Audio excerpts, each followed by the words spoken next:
ଶୁକ୍ରଙ୍କ ଗୋଚରରେ ତିନି ରାଶିଙ୍କ ଭାଗ୍ୟୋଦୟ। ଟଙ୍କା ସୁନା ଗାଡ଼ିର ଅଭାବ ରହିବନି। ଡିସେମ୍ବର ଆରମ୍ଭରୁ ତିନି ରାଶିଙ୍କୁ ଅଭିନନ୍ଦନ। ମାସ ଆରମ୍ଭରୁ ଟଙ୍କା ଗାଦିରେ ଶୋଇବେ ଏମାନେ। ଡିସେମ୍ବର ଆରମ୍ଭରୁ ଶୁକ୍ରଙ୍କ ବଡ଼ ଗୋଚର। ତିନି ରାଶିର ଲୋକଙ୍କ ଜୀବନରେ ବଡ଼ ପ୍ରଭାବ। ଟଙ୍କା ସମ୍ମାନରେ ପତି ହୋଇଯିବେ। ସମ୍ପୂର୍ଣ୍ଣ ଭିଡ଼ିଓ ଦେଖିବା ପାଇଁ ଚ୍ୟାନେଲକୁ ଗୋଟେ ଲାଇକ୍ ଏବଂ ସବସ୍କ୍ରାଇବ୍ କରିଦିଅନ୍ତୁ, ଯାହାଦ୍ୱାରା ଏମିତି ନ୍ୟୁଜ୍ ଆପଣଙ୍କ ପାଖରେ ସର୍ବପ୍ରଥମେ ପହଞ୍ଚିପାରିବ। ଜ୍ୟୋତିଷ ଶାସ୍ତ୍ର ଅନୁଯାୟୀ ଶୁକ୍ର ଡିସେମ୍ବର 2ରେ ସକାଳ 11:46ରେ ମକର ରାଶିରେ ପ୍ରବେଶ କରିବେ। ଏହି ଗମନାଗମନ ତିନୋଟି ରାଶିର ଲୋକଙ୍କ ଜୀବନରେ ବିଶେଷ ପ୍ରଭାବ ପକାଇବ।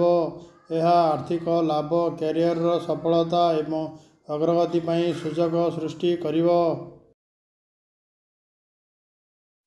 ବୈଦିକ କ୍ୟାଲେଣ୍ଡର ଅନୁଯାୟୀ ଅଯୋଧ୍ୟାକ ଜ୍ୟୋତିଷ ପିଟି କହିଛନ୍ତି, ଏହି ଗମନାଗମନ 12 ରାଶିର ଚିହ୍ନ ଉପରେ ଉଭୟ ସକାରାତ୍ମକ ଏବଂ ନକାରାତ୍ମକ ପ୍ରଭାବ ପକାଇବ।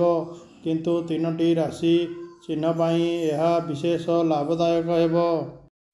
ବୃଷ ରାଶି ଲୋକଙ୍କ ପାଇଁ ସମୟ ଅତ୍ୟନ୍ତ ଶୁଭ। କ୍ୟାରିୟରରେ ଅଗ୍ରଗତି ଏବଂ ନୂତନ ବ୍ୟବସାୟ ଆରମ୍ଭ କରିବା ପାଇଁ ଭଲ ସମୟ ରହିବ। ଦୀର୍ଘ ସମୟ ଧରି ରଖାଯାଇଥିବା ଟଙ୍କା ଫେରସ୍ତ କରିବାର ସମ୍ଭାବନା ଅଛି। ଏହା ବ୍ୟତୀତ କୋର୍ଟ ଆଇନଗତ ପ୍ରସଙ୍ଗରେ ସକାରାତ୍ମକ ଫଳାଫଳ ମିଳିବ।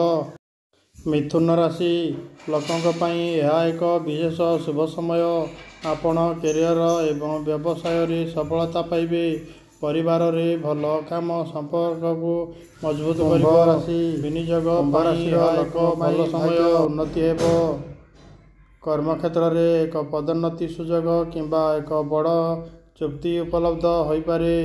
ଜୀବନ ସମସ୍ୟା ଦୂର ହେବ ଏବଂ ବ୍ୟବସାୟ ଲାଭଦାୟକ ରହିବ।